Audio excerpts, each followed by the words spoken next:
Cuando Valentina Herrera entró aquella mañana fría de febrero a la sala de reuniones del bufete de abogados Martínez y Asociados en la Torre Picasso de Madrid, llevaba en sus brazos a su bebé de apenas 3 semanas, envuelto en una manta gris que ella misma había tejido durante los últimos meses de embarazo. Tenía las mejillas mojadas de lágrimas que no había podido contener en el taxi, los ojos hinchados de no haber dormido en 48 horas y el corazón hecho pedazos por lo que estaba a punto de presenciar. Cuando empujó la puerta de cristal y entró en aquella sala con vista panorámica al skyline de Madrid, lo que vio la dejó paralizada. Su marido, Cristóbal Aguilar, uno de los hombres más ricos de España, con una fortuna de más de 500 millones de euros en construcción y bienes raíces, estaba sentado tranquilamente al otro lado de la mesa de caoba, sosteniendo la mano de Beatriz, su secretaria de 25 años, la misma mujer que Valentina había sospechado durante meses, pero que su marido siempre había negado conocer íntimamente. Cuando Cristóbal levantó la mirada y vio a Valentina entrar con el bebé que él mismo había abandonado el día que ella entró en trabajo de parto, su rostro se descompuso de una manera que ningún millonario había mostrado jamás en aquella sala de reuniones. Lo que pasó en los siguientes 20 minutos cambió no solo la vida de Valentina, sino que sacudió los cimientos de uno de los imperios empresariales más poderosos de Madrid. Si estás preparado para esta historia, escribe en los comentarios desde dónde estás viendo este vídeo. Valentina Herrera tenía 32 años cuando llegó a aquella sala de reuniones con el corazón partido y un bebé en los brazos. 8 años atrás había sido una joven prometedora con un futuro brillante por delante, recién licenciada en arquitectura por la Universidad Politécnica de Madrid, con planes ambiciosos de abrir su propio estudio de diseño y construir edificios que dejaran huella en el horizonte de la capital española. Había crecido en un barrio modesto de Vallecas, hija única de un electricista que había muerto cuando ella tenía solo 12 años y de una mujer trabajadora llamada Pilar que había hecho 1000 sacrificios para que su hija pudiera estudiar en una universidad pública. Valentina había sido siempre la primera de la clase, había ganado becas que le permitieron ir a una academia de inglés, había trabajado de camarera durante toda la carrera para no depender exclusivamente del salario de su madre. Era una mujer hecha a sí misma, con sueños grandes y una ética de trabajo inquebrantable. Había conocido a Cristóbal Aguilar en un evento empresarial en el Hotel Ritz de Madrid, una de aquellas galas de caridad donde los ricos se reúnen para mostrar sus joyas y firmar cheques que apenas sienten en sus carteras. Cristóbal tenía 40 años entonces.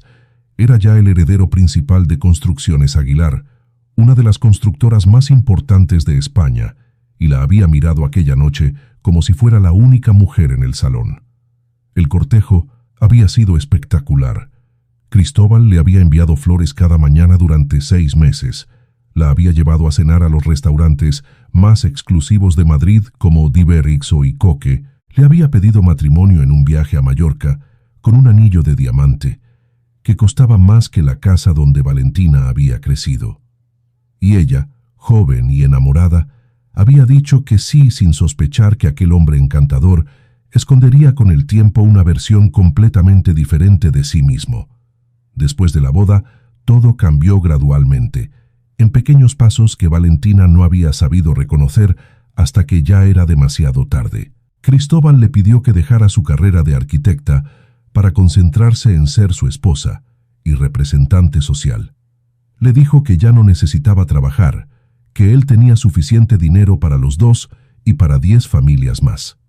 Le compró una casa señorial en el barrio de La Moraleja, la zona más exclusiva de Madrid.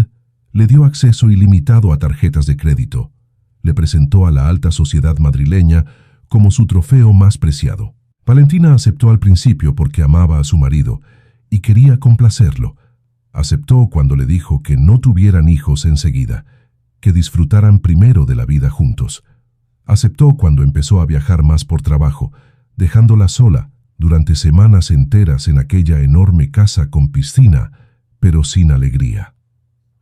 Aceptó cuando empezó a llegar tarde por las noches, cuando el olor de perfumes femeninos se volvió frecuente en sus camisas, cuando las llamadas misteriosas se multiplicaron en su teléfono móvil. Aceptó todo, porque quería creer que su matrimonio podía salvarse, porque su madre le había enseñado que el matrimonio era para toda la vida, porque tenía miedo de admitir que se había equivocado al casarse con aquel hombre. Hasta que hace 9 meses había descubierto que estaba embarazada después de años de intentar sin éxito. La noticia del embarazo había sido para Valentina un milagro inesperado después de años de intentar sin éxito. Había llorado de felicidad mientras hacía la prueba en el baño de su casa, imaginando la cara de Cristóbal cuando le dijera que iban a ser padres, soñando con que aquella noticia los acercaría de nuevo después de tanto tiempo de distanciamiento progresivo. Pero la reacción de Cristóbal fue exactamente la opuesta a lo que ella había imaginado. Cuando se lo contó aquella noche durante la cena, vio cómo su cara se ensombrecía, cómo dejaba el tenedor sobre el plato, cómo evitaba sus ojos durante un silencio que pareció eterno. Finalmente, él dijo que le parecía un mal momento, que estaba en medio de negociaciones empresariales importantes, que un hijo iba a complicar su vida, que tal vez deberían considerar otras opciones. Valentina entendió en aquel momento, con una claridad dolorosa, que su marido no quería al bebé. Y entendió también algo aún peor, que Cristóbal probablemente ya tenía planes que no la incluían a ella ni a la criatura que crecía dentro de ella. Durante los 9 meses de embarazo, Cristóbal apenas la acompañó. Faltó a la primera ecografía porque tenía una reunión imposible de cancelar. Faltó al baby shower que organizó la madre de Valentina porque tenía un viaje a Dubái. Faltó a la decoración del cuarto del bebé porque estaba ocupado con la apertura de un nuevo proyecto en Marbella. Valentina pasó esos meses prácticamente sola, con la ayuda de su madre Pilar, una mujer fuerte de 60 años que había enviudado joven y había criado a Valentina con una pensión modesta y muchísimo amor. Pilar le decía a su hija que tuviera fuerza, que el bebé era lo importante, que ella estaría siempre allí, pasara lo que pasara. La noche que Valentina entró en trabajo de parto, Cristóbal estaba en una cena de empresa en Barcelona. Le envió un mensaje diciendo que llegaría lo antes posible, pero el bebé no esperó. Valentina dio a luz sola en el Hospital Universitario La Paz, con su madre Pilar a su lado, y nombró al niño Mateo en honor a su abuelo materno.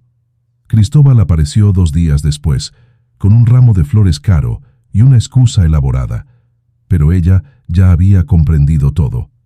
Cuando salió del hospital con Mateo en los brazos, encontró su casa de La Moraleja vacía.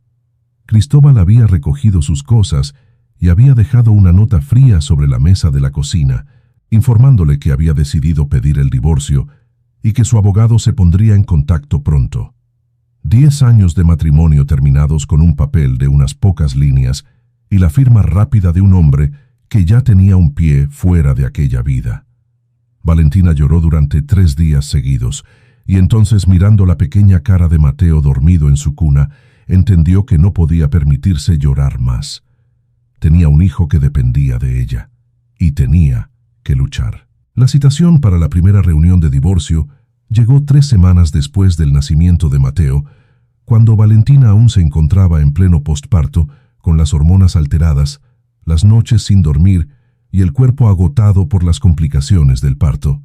El bufete Martínez y Asociados, en la Torre Picasso de Madrid, era uno de los más prestigiosos de España, conocido por defender a las grandes fortunas en sus divorcios millonarios. Cristóbal había contratado al equipo más caro disponible.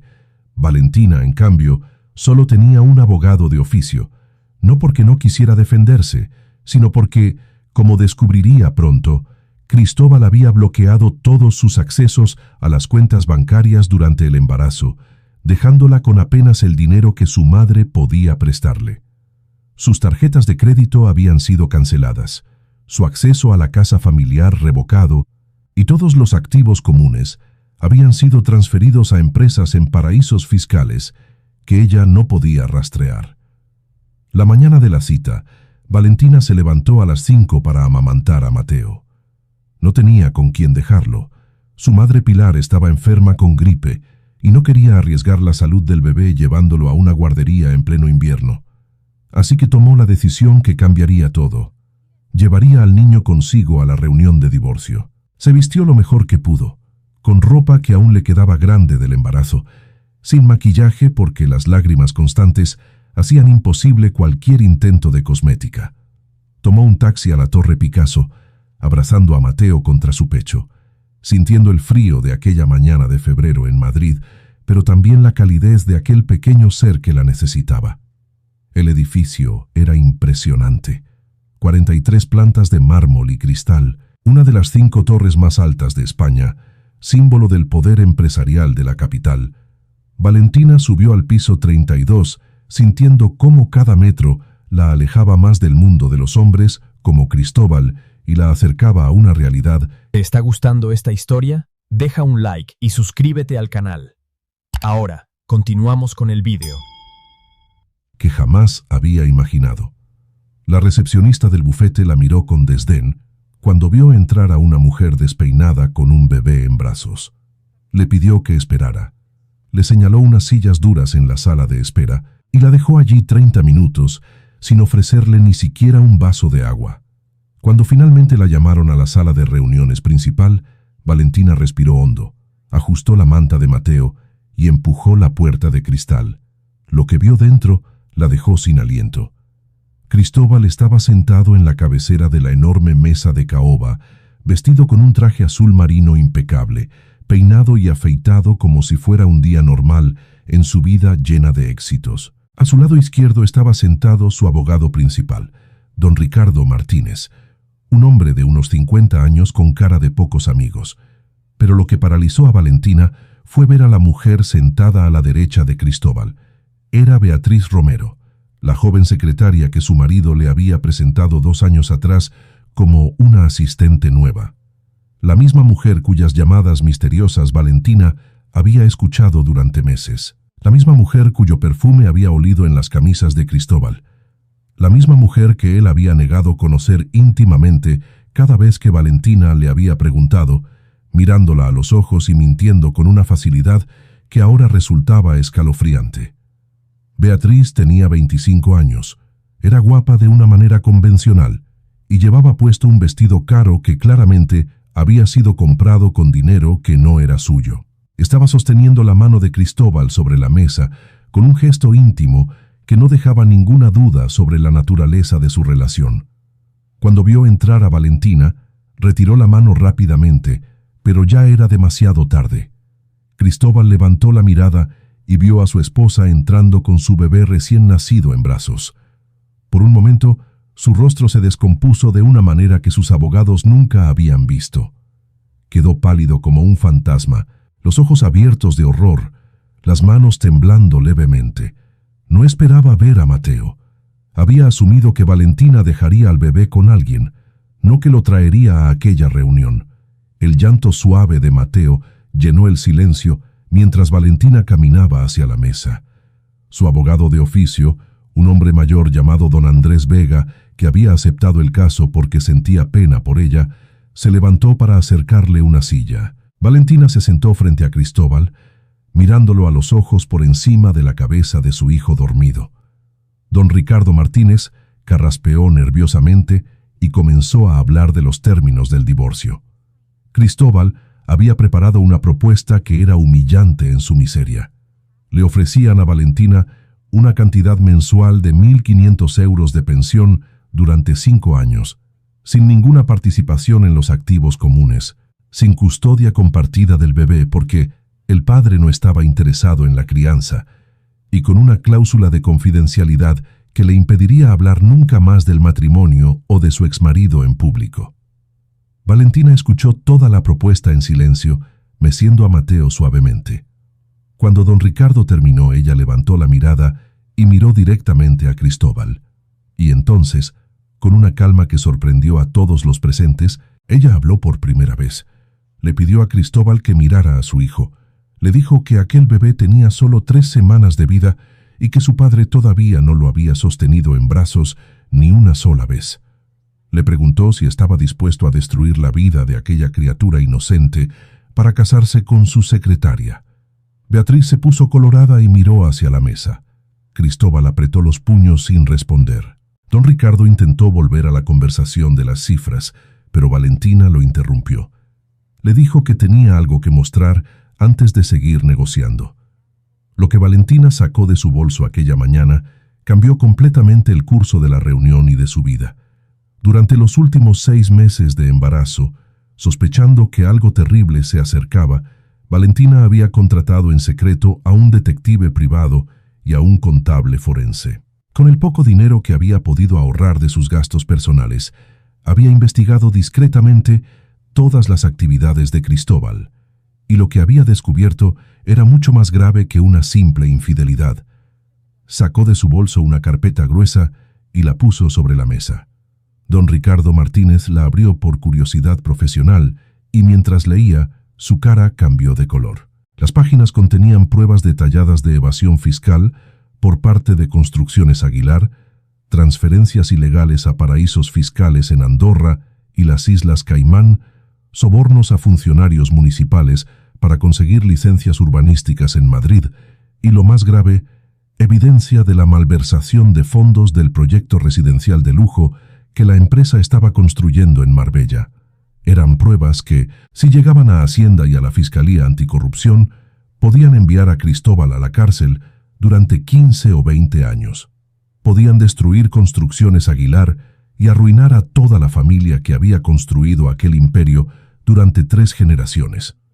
Valentina explicó con la misma calma de antes que aquellas pruebas no eran un chantaje. Eran simplemente la verdad que había descubierto sobre el hombre con quien había estado casada durante 10 años. Le dijo a Cristóbal que tenía 2 opciones. Podía aceptar un divorcio justo, donde ella recibiera la mitad de los activos legítimos de la familia, custodia completa de Mateo, y una pensión digna que le permitiera criar al niño con normalidad. O podía seguir con su propuesta humillante, en cuyo caso ella entregaría las pruebas a las autoridades aquella misma tarde. Cristóbal palideció. Miró a Beatriz, que ahora lo miraba con una mezcla de horror y comprensión repentina, dándose cuenta de que el hombre con quien había planeado un futuro no solo era un infiel, sino también un criminal. Miró a don Ricardo, que estaba pálido como el papel, conociendo las consecuencias legales de aquellas acusaciones. Y miró finalmente a Valentina, viendo por primera vez en 10 años a una mujer que no era su trofeo decorativo, sino una persona inteligente, fuerte y dispuesta a luchar por su hijo. La negociación, que había sido planeada para durar 2 horas, terminó en 15 minutos. Cristóbal aceptó todos los términos que Valentina propuso. Ella se quedó con la casa de La Moraleja libre de hipoteca, recibió una transferencia inmediata de 8 millones de euros, obtuvo la custodia exclusiva de Mateo con visitas supervisadas para Cristóbal, solo si así lo solicitaba, y consiguió una pensión alimenticia digna que cubriría todas las necesidades del niño hasta su mayoría de edad. Valentina se levantó de la mesa con Mateo aún dormido en sus brazos. Antes de salir de la sala, miró a Beatriz por última vez y le deseó suerte. Le dijo que esperaba que el hombre por el que había destruido su matrimonio la tratara mejor que la había tratado a ella, aunque por la cara que tenía el día siguiente, sospechaba que el amor de Cristóbal duraría exactamente lo mismo que las apariencias. Salió de la Torre Picasso con la cabeza alta por primera vez en años. 5 años han pasado desde aquella mañana fría de febrero en la sala de reuniones del bufete Martínez y Asociados.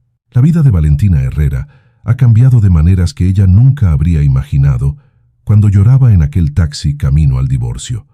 Lo primero que hizo después de cobrar la indemnización fue reabrir el sueño que había abandonado por amor a un hombre que no la merecía. Inscribió oficialmente Estudios Herrera Arquitectura en el Registro Mercantil de Madrid. Alquiló una pequeña oficina en el barrio de Salamanca y empezó a trabajar en proyectos de diseño residencial sostenible. Al principio fue difícil. Llevaba 8 años sin ejercer, las técnicas habían cambiado, los programas informáticos eran completamente diferentes a los que había usado en la universidad. Pero Valentina tenía algo que no se aprendía en ninguna escuela: la determinación de una madre que había decidido construir un futuro digno para su hijo. Su primer proyecto importante fue la rehabilitación de un edificio histórico en el barrio de Lavapiés, convirtiéndolo en viviendas asequibles para familias jóvenes. El proyecto recibió un premio del Colegio de Arquitectos de Madrid y abrió las puertas a otros encargos similares en toda la ciudad.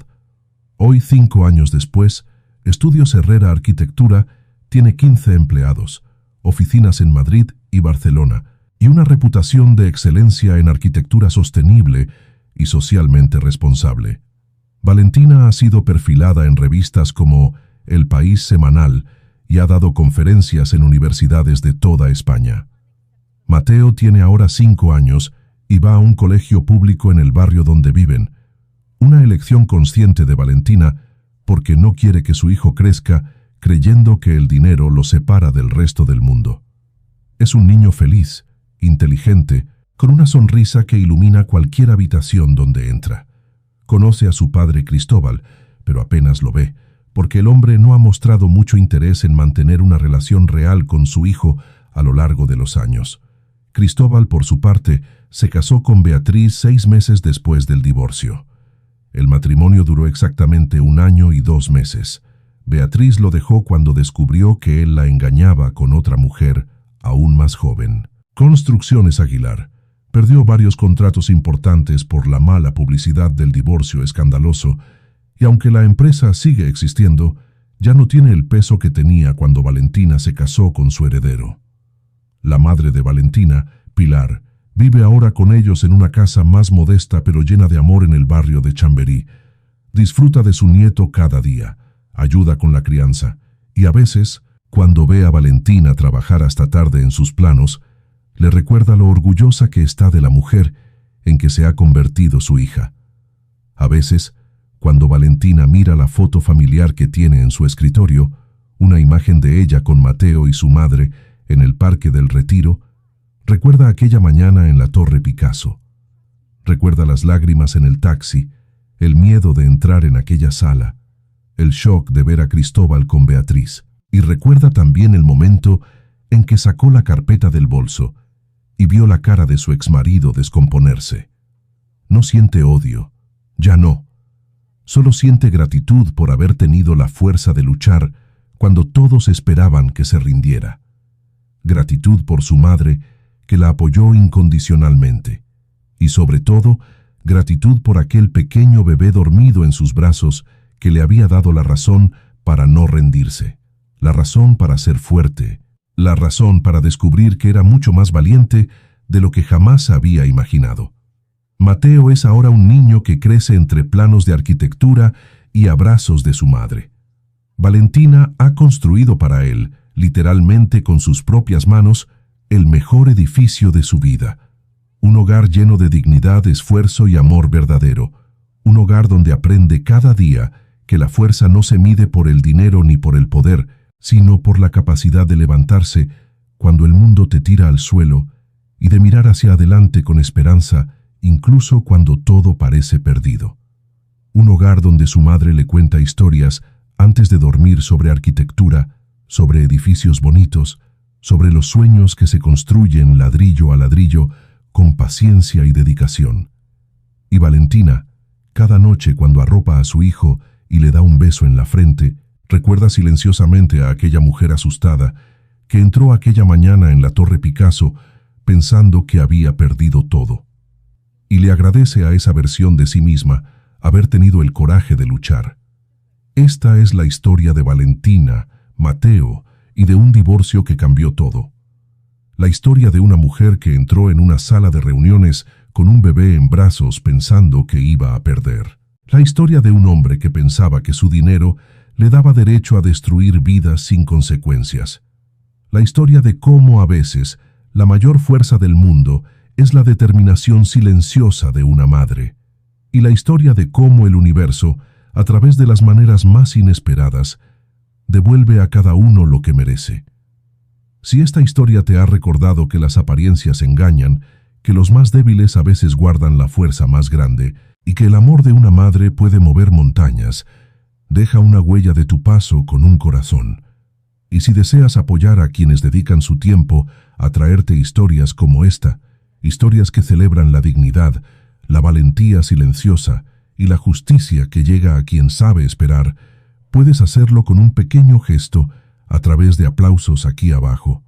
Cada muestra de cariño nos permite seguir creando relatos que inspiran y emocionan.